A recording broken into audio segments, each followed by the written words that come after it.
Demoted to a bastard and hunted by her father, Mary Tudor rose from the shadows.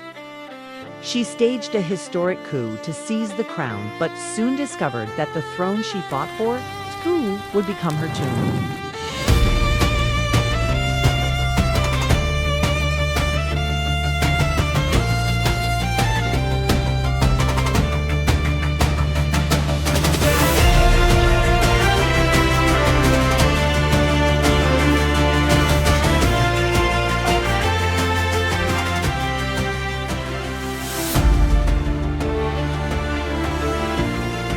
The narrative of Mary Tudor, the woman who would be etched into the collective consciousness of history under the sanguinary and tragic moniker Bloody Mary, did not commence in the shadows of tyranny or bloodshed, but rather in a blaze of blinding golden promise that few children in the annals of European royalty have ever known.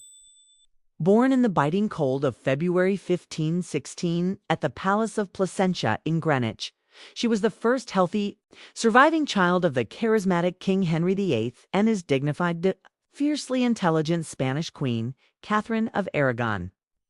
Her arrival was a momentous occasion that was celebrated with a rapture usually reserved for male heirs, signaling a moment of supreme hope for a dynasty that was still young and insecure. The city of London erupted in a frenzy of jubilation. Immense bonfires illuminated the night sky, casting a warm glow over the Thames, while the city conduits were made to run with free wine for the populace. And a solemn Te Deum was sung at St. Paul's Cathedral to thank the Almighty for this living proof of the Tudor line's fertility. To her father, the imposing, athletic, and golden-haired King Henry, she was not merely a daughter, but the pearl of the Tudor world, a living testament to the virility of his bloodline and the strength of the Anglo-Spanish alliance that anchored England's foreign policy against the power of France. In her earliest years, Mary's existence was a curated masterpiece of Renaissance splendor, designed to showcase her as the most valuable matrimonial prize in Christendom. She was paraded before foreign ambassadors as a precocious prodigy, her small fingers dancing over the keys of the virginals. To the delight of the court, a golden-haired cherub draped in heavy velvet cloth of gold and pearls, who seemed destined for a life of unbroken greatness.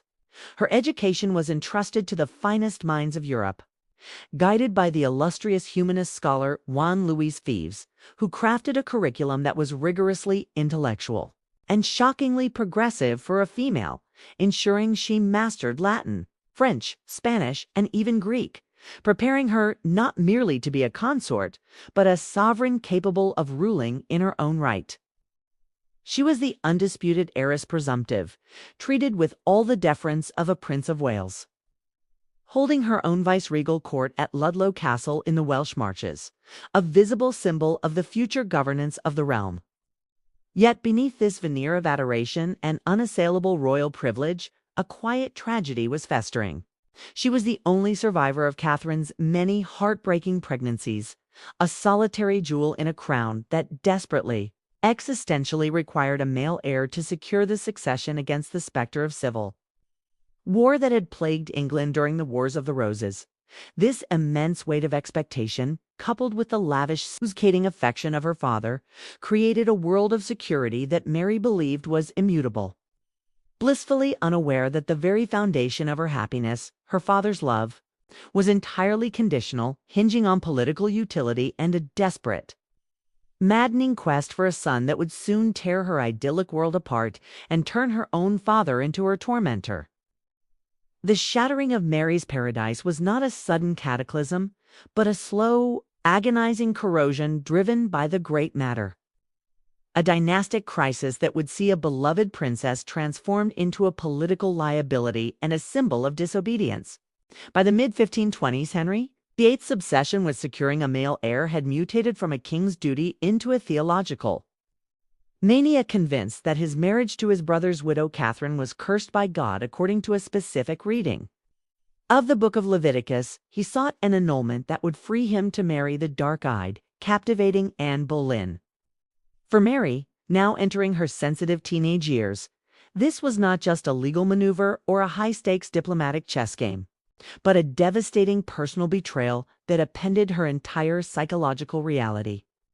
She watched in helpless horror as her mother, a woman of immense dignity, piety, and royal blood, was publicly humiliated, dragged before ecclesiastical courts at Blackfriars, and slowly erased from the king's side, while Anne Boleyn, a woman, Mary viewed with visceral disgust as a usurper and a goggle-eyed whore, ascended to the highest echelons of power. The psychological toll on the young girl was catastrophic. She was forced to witness the disintegration of her parents' marriage, caught in the crossfire of a geopolitical struggle that pitted the King of England against the Pope and the Holy Roman Emperor Charles V, her own cousin and greatest protector. As Henry eventually broke with Rome to declare himself the supreme head of the Church of England, the implications for Mary were terrifyingly clear. To legitimize his new marriage to Anne, he had to legally illegitimize his past with Catherine. The father who had once danced with her and showed her off as his greatest treasure now looked at her with cold, calculating eyes, seeing her not as his pearl, but as a living reminder of his incestuous sin, and a dangerous rallying point for the conservative Catholic faction that opposed his radical new order. The tenderness of her childhood evaporated, replaced by a stifling climate of fear, surveillance, and emotional blackmail as the king's love curdled into a tyrannical demand for absolute submission that would test Mary's resolve to its absolute breaking point and permanently scar her emotional landscape, instilling a sense of persecution that would define her adult life. Following the annulment of Henry's marriage to Catherine and his subsequent marriage to Anne Boleyn in 1533, the degradation of Mary was swift, brutal, and meticulously designed to break her spirit and crush her claims. With the birth of Elizabeth and his daughter, Mary was officially stripped of the title Princess, a designation she had worn since birth as her birthright, and was demoted to the style of the Lady Mary, a bastardized status that rendered her politically irrelevant in the eyes of the new Henrician law. In a twist of cruelty that only a vindictive stepmother like Anne could orchestrate, Mary was exiled from her own lavish household, separated from her beloved mother, whom she would never be permitted to see again. Even as Catherine lay dying of cancer in Kimbleton Castle, and forced into the humiliating position of lady-in-waiting to the infant Elizabeth at Hatfield House, the psychological torture was relentless. The servants were ordered to treat her with disdain. Her jewelry and fine clothes were confiscated to be worn by the new princess, and she was often confined to her chambers, living in constant fear that the food brought to her might be laced with poison by the Boleyn faction. Her governess, Lady Shelton, was instructed to box her ears if she dared to call herself princess, and the Duke of Norfolk, her own uncle, brutally threatened to smash her head against the wall if she did not submit. Yet it was in this crucible of suffering that the iron in Mary's soul was forged, isolated, bereft of allies, and threatened with execution by her own father if she did not swear the oath of supremacy, acknowledging him as head of the church and admitting her own illegitimacy. She found her only sanctuary in her unwavering Catholic faith. She engaged in a high-stakes game of brinkmanship with the king's formidable minister, Thomas Cromwell, using illness and feigned ignorance as shields, but eventually, under the terrifying threat that her refusal would lead to her trial and execution as a traitor, she capitulated in 1536, signing the document that declared her mother's marriage incestuous and unlawful was the greatest trauma of her life. A spiritual violation that haunted her conscience forever, but it taught her a vital lesson in survival in the treacherous waters of the Tudor court. One must sometimes bow to the storm to avoid being broken by it, hiding one's true heart until the moment is right to strike back. We are dedicated to building a digital archive of human resilience, but these deep dives require immense resources. If you value this level of research, please like and subscribe. This tells the algorithm that deep-form history still matters in a world of fleeting content. Help us keep these legends alive. The death of Henry VIII in 1547 did not bring liberation for Mary, but rather a new and more dangerous form of persecution under the reign of her 9-year-old half-brother, Edward VI. While Henry had been a schismatic who retained many Catholic rituals and doctrines, the boy king Edward was surrounded by zealous protectors like the Duke of Somerset and later the Duke of Northumberland, who were determined to transform England into a truly Protestant state, stripped of altars, images, saints, and the Latin Mass. For Mary, who had clung to the Mass as the spiritual lifeline connecting her to her deceased mother and her God, this radical shift was an abomination that she could not countenance. The siblings, once relatively close, became estranged combatants in a theological war. Edward, precocious and fervent in his new faith, personally demanded his sister's conformity to the new Book of Common Prayer, while Mary obstinately continued to celebrate Mass in private, turning her household into a defiant enclave of the old religion. This was not merely a family squabble, but a major diplomatic crisis. Mary was the cousin of the Holy Roman Emperor Charles V, who threatened war and trade embargoes if her religious freedom was violated, creating a tense standoff that the young king found intolerable. Mary became a figurehead for the silent majority of England, the conservative nobility and the rural peasantry, who felt alienated by the iconoclasm and rapid, jarring changes of the Edwardian Reformation. She lived on a knife edge, constantly harassed by the council, her chaplains arrested, her loyalty questioned. And she even made secret plans to flee the country to the Netherlands, only to cancel them at the last moment. Sensing her destiny lay in England, she refused to yield, declaring famously in her letters that her soul was God's and her faith she would not change for all the world. This period of intense isolation solidified her conviction that she was being tested by God for a greater purpose and that her suffering was a preparation for the holy task of eventually restoring England to the true faith and mission. That became the singular obsession of her existence. By the summer of 1553, the fragility of the Tudor succession was laid bare as the 15-year-old King Edward VI lay dying of a pulmonary infection, his body withering away while the political sharks circled his deathbed. The Duke of Northumberland, the de facto ruler of England, realized with chilling clarity that if Mary succeeded to the throne as legally stipulated by Henry VIII's Third Succession Act, his own life and the Protestant Reformation he had championed would be forfeit.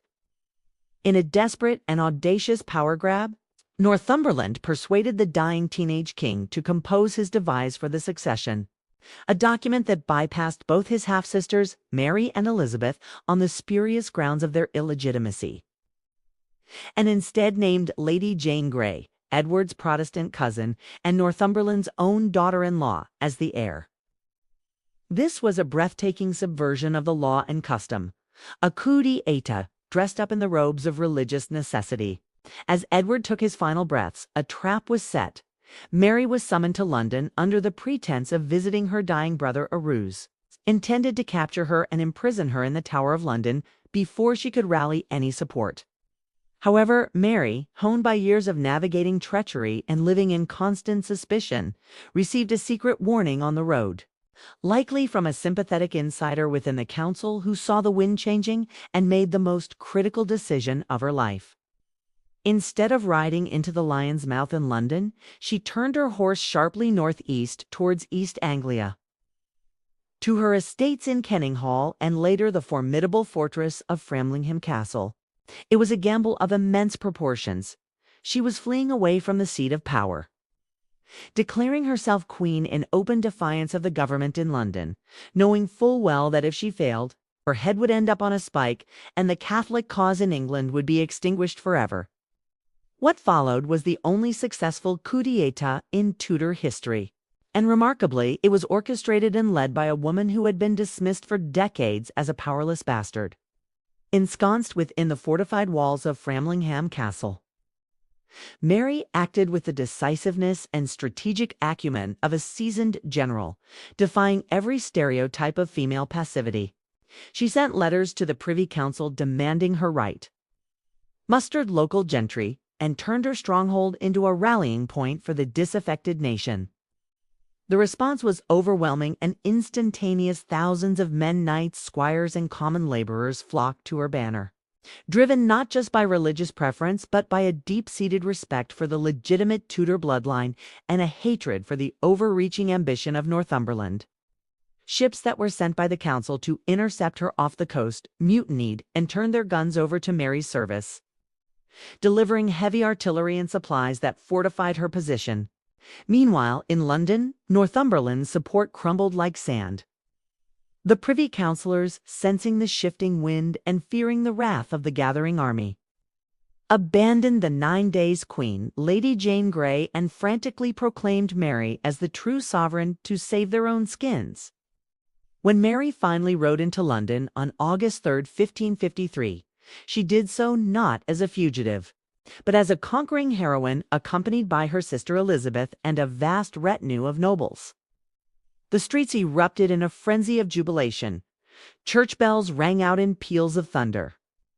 Bonfires lit up the night sky, and people wept openly in the streets, celebrating the return of the rightful heir and the promise of a return to the stability and traditions of the old ways. It was a moment of supreme vindication for the woman who had been cast aside, a miraculous victory that Mary attributed solely to the intervention of God, reinforcing her belief that she was divinely chosen to purge the realm of heresy. Having secured her crown against all odds, Mary immediately turned her attention to the most pressing issue of her reign, securing the succession, with a Catholic heir to ensure that the restoration of the faith would outlast her own life. At 37 years old, she knew her window for childbearing was rapidly closing, and she looked abroad for a husband who could provide the necessary political and military clout to bolster her regime against domestic and foreign threats. Rejecting English suitors like Edward Courtenay, whom she viewed as unstable, debauched, and lacking in gravitas, she set her sights on Prince Philip of Spain, the son of her cousin Emperor Charles V. To Mary, Philip was the embodiment of a romantic and political ideal, a staunch Catholic, a powerful prince, and a link to her mother's Spanish heritage. But to her subjects, the match was a nightmare. Xenophobia ran deep in Tudor England, and the prospect of a Spanish marriage terrified the populace, who feared that England would become a mere satellite province of the Habsburg Empire, dragged into foreign wars and overrun by Spanish courtiers. Despite the fervent warnings of her council and the House of Commons, Mary was immovable. She viewed the marriage as a personal desire and a diplomatic necessity, refusing to let her subjects dictate the affairs of her heart or her bed. She pushed the marriage treaty through, incorporating safeguards to protect English sovereignty, such as ensuring Philip would have no claim to the crown after her death. But the damage to her popularity was immediate and severe. By choosing a foreign prince over the wishes of her people, Mary began to squander the immense goodwill she had garnered during her accession, sowing the seeds of distrust that would plague the remainder of her reign.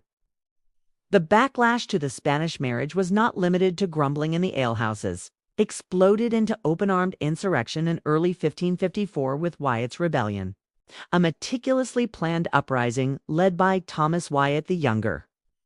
The rebels, claiming to act in defense of England against Spanish domination, marched a formidable army from Kent all the way to the gates of London, threatening to depose Mary and likely install Elizabeth in her place.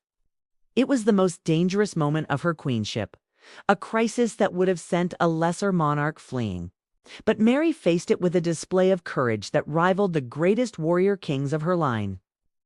Rejecting advice to abandon the capital, she rode to the Guildhall in the heart of London and delivered a speech of electrifying power to the assembled citizens. She declared that she was wedded to the realm of England, first and foremost that she would never marry Philip if it were not for the good of the country, and she called upon their loyalty as their anointed queen to defend her against traitors. The speech worked miraculously. The Londoners, moved by her bravery and rhetoric, barred the city gates and mobilized to defend her, leaving Wyatt's forces stranded and eventually forcing their surrender after bloody skirmishes at Charing Cross. However, the aftermath of the rebellion was bloody and decisive, realizing that as long as rival claimants lived, her throne would never be safe. Mary signed the death warrant for the innocent Lady Jane Grey, who had been held prisoner in the Tower. The execution of the 16-year-old Jane was a tragic necessity in Mary's eyes, a grim confirmation that the merciful Queen of the Accession had been replaced by a hardened pragmatist willing to shed blood to protect her crown and her church. With the rebellion crushed and Philip finally arriving in England to wed her at Winchester Cathedral, Mary believed that God was finally blessing her with the ultimate reward, a child. In late 1554, the Queen announced she was pregnant. Her belly swelled, she felt the movement of the child, and the entire court went into a frenzy of preparation for the birth of a Catholic prince who would seal the fate of Protestantism in England. Nursery staff were hired, a lavish cradle was prepared, and letters announcing the birth were pre-written, with only the date left blank. But as the expected due date in passing months arrived and passed, the joyful anticipation turned to an agonizing, silent vigil. Mary sat in her chambers, waiting for labor pains that never came, while rumors swirled outside the palace walls that she was dead or that a changeling baby was being smuggled in. Eventually, the swelling subsided and the crushing reality set in. There was no baby. It had been a phantom pregnancy, likely caused by a combination of desperate psychological desire and perhaps the early symptoms of ovarian cancer or a hormonal imbalance. The humiliation was absolute. Mary became an object of pity and ridicule across Europe, and Philip, who had viewed the marriage primarily as a strategic political alliance, realized that without an heir, his time in England was a waste. In August 1555, a heartbroken Mary watched from a window at Greenwich Palace as her husband boarded a ship to leave England to attend to his continental wars, leaving her physically shattered, emotionally abandoned, and politically isolated. With her personal happiness in ruins and her husband absent, Mary threw herself with fanatical zeal into the one mission she believed she could still achieve: the spiritual cleansing of her realm. She was convinced that her personal tragedies, the rebellion, the phantom pregnancy, Philip's departure, were divine punishments for her failure to fully eradicate heresy from England. Under the guidance of her cousin and trusted advisor, Cardinal Reginald Pole, Mary orchestrated the official reconciliation of England with the Holy See, formally repealing the anti-papal legislation of Henry VIII and Edward VI.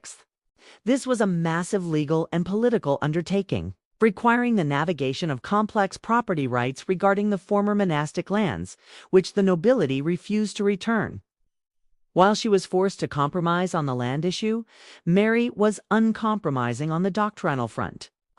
She revived the medieval Heresy Act's legal statutes that had been dormant, which authorized the state to burn at the stake those who refused to renounce Protestant beliefs. For Mary, this was not cruelty for cruelty's sake, but a terrifying form of tough love. She genuinely believed that heresy was a contagion that threatened the eternal souls of her subjects, and that by excising the rotten limbs of the heretics, she was saving the rest of the body politic from the fires of hell. It was a logic born of deep, inflexible faith, but it set the stage for a tragedy that would permanently stain her name in the annals of history. The persecution that followed was unprecedented in English history. A campaign of terror that saw nearly 300 men and women burned alive at the stake in less than 4 years. The victims ranged from humble farmers and blacksmiths to the highest prelates of the English Church, including the Oxford martyrs, Bishops Hugh Latimer, Nicholas Ridley, and the recanted then repentant Archbishop Thomas Cranmer. Mary believed that by executing the leaders, she would cow the population into submission. But she fundamentally misunderstood the psychology of martyrdom. The public burnings, intended to be spectacles of shame and terror, often transformed into scenes of heroic defiance. Witnesses were awestruck by the courage of the victims, who sang psalms in the flames and preached to the crowds until their final breaths. The famous words of Hugh Latimer to Nicholas Ridley, "Be of good comfort, Master Ridley, and play the man. We shall this day light such a candle by God's grace in England as I trust shall never be put out," became a self-fulfilling prophecy. Instead of purging heresy, the fires garnered sympathy for the Protestant cause, turning ordinary people against the Queen and her Spanish inquisitors. The stench of burning flesh at Smithfield did more to cement England's Protestant identity than any sermon ever could, and Mary, who had begun her reign as a beloved savior, was rapidly being transmogrified in the public imagination into a bloodthirsty tyrant. The legacy of these executions was sealed, not just by the events themselves, but by how they were recorded and remembered by the survivors. After Mary's death, the Protestant historian John Foxe compiled the accounts of the victims into his monumental work, Acts and Monuments, popularly known as the Book of Martyrs. This massive volume, illustrated with graphic woodcuts depicting the torture and burning of the faithful, became the second most important book in English Protestant households after the Bible itself. Foxe's narrative painted Mary as a one-dimensional villain, a puppet of Rome and Spain who delighted in the suffering of her people, effectively stripping her of any nuance or political context. The book was a masterpiece of propaganda that shaped the English national identity for centuries, linking Catholicism inextricably with tyranny, foreign interference, and cruelty. It was through the lens of Foxe's writing that the epithet Bloody Mary was born and calcified, ensuring that 4 generations of schoolchildren Mary Tudor would be remembered not for her educational reforms, her naval restructuring, or her precedent-setting role as the first Queen Regnant, but solely for the smoke and ash of the Smithfield fires. As if the domestic turmoil were not enough, the final year of Mary's reign brought a catastrophic foreign policy disaster that broke her heart as surely as the loss of her child. In 1557, Philip returned briefly to England, not to reconcile with his wife, but to pressure her into joining Spain's war against France. Despite the distinct terms of their marriage treaty that absolved England of such obligations, and against the advice of her council, Mary acquiesced, desperate to please the husband she still adored. The war was a disaster. The French forces, led by the Duke of Guise, launched a surprise attack on Calais, the last English possession on the European continent. Calais had been an English territory for over 200 years, a symbol of England's medieval glory and a strategic trading port. Its fall in January 1558 was a national humiliation of the highest order. The loss devastated Mary, who famously reportedly said that if her chest were opened after death, "You shall find Calais lying in my heart." It was the final blow to her prestige, proof to her detractors that a female monarch, distracted by foreign marriage, could not protect the realm. Sick, aging prematurely, and watching her popularity plummet, Mary retreated into a deep depression, haunted by the realization that her sacrifices, both personal and political, had resulted in failure. In the autumn of 1558, Mary fell ill, likely with uterine cancer or influenza, and as her strength waned, she was forced to confront the one reality she had fought her entire life to prevent: the succession of her half-sister Elizabeth. For years, Mary had pressured Elizabeth to convert, to marry a Catholic, to submit. But Elizabeth had remained elusive, a survivor just like her sister. Now, with no child of her own and death approaching, Mary had no choice. To deny Elizabeth the crown would be to plunge England into civil war, a sin Mary could not commit. With immense reluctance, she formally named Elizabeth her heir, on the condition that she maintain the Catholic religion, a promise Elizabeth made but had no intention of keeping. It was a tragic, bitter end for Mary. She died knowing that the work of her life, the restoration of the monasteries, the reconciliation with Rome, the alliance with Spain, would likely be dismantled the moment she took her last breath. She had fought to be a good queen, to be a loyal daughter of the Church, and to be a loving wife. Yet she died feeling she had failed in all three, leaving her crown to the daughter of the woman who had destroyed her mother's life. Mary. I died on November 17, 1558, at the age of 42. As the news spread from St. James's Palace, the reaction was a stark, brutal contrast to the joy that had greeted her accession 5 years earlier. In London, the bells that had once rung for her victory now rang for her death. Bonfires were lit, not in mourning, but in celebration of her demise and the accession of Elizabeth. The Marian era was swept away with ruthless speed, treated as a dark aberration in the glorious narrative of Protestant England.